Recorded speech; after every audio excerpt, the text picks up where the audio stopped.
Okay, carjacking is pretty rare, but when they do happen, they're quick and they can be very dangerous. So if it happened to you, how do you think you would handle it? Well, especially, how would you handle it if you had a child in the back seat? News 4 WOAI troubleshooter Delane Matthew joins us with more on that. Delane. Well, safety experts say a carjacker uses fear and force to commit this crime. And most of the time, victims say it happens so fast they have no idea how to react.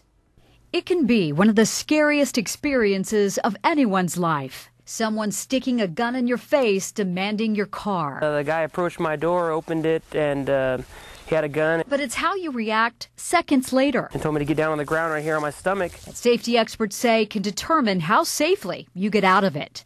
Hey, get out of the car. Get out of the car. Get out of the car. Stay where you're at. Stay where you're at. There's a lot of people who have been shot in carjackings and has lost their life. People who are pistol whipped and beaten and put in the hospital for months and months. News 4 WOAI self-defense expert Pete Hardy uses a car inside his Krav Maga gym on the northwest side. As he gets you out and you get a clear spot, then you're going to go ahead and redirect the weapon. To teach people how to handle a carjacker. They want it to happen very quickly. They're going to step up, present a handgun as a rule, and tell you to get out of that automobile and jump in and take off. He goes through several scenarios. When you're alone, when you've got a passenger. The most important thing is you have to protect your child at all costs. And the worst case scenario for parents.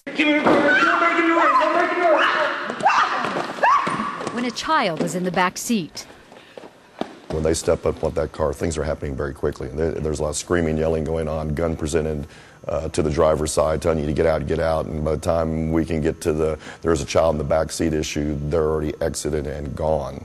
Pete says in the cases he's seen from working with law enforcement, the carjackers don't want the child. So you're going to have to make sure that you're the barrier between your child and the attacker. All right, so most of us aren't skilled in self-defense like these guys, a level 5 or a level 6. So if this happens to you, the best bet, Pete says, is to plead your case. Do what the guy wants you to do, but make sure he understands you have a child in the back seat and all you want to do is get your baby. You can have the car. All I want to do is get my baby. Pete does not recommend confronting a carjacker unless you get training like this. Take it easy. Get out. Move it. Anybody can learn how to do this, male or female. It makes no difference whatsoever.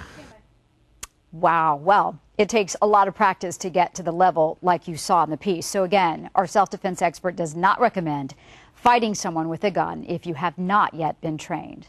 Delane Matthew, News 4 WOAI.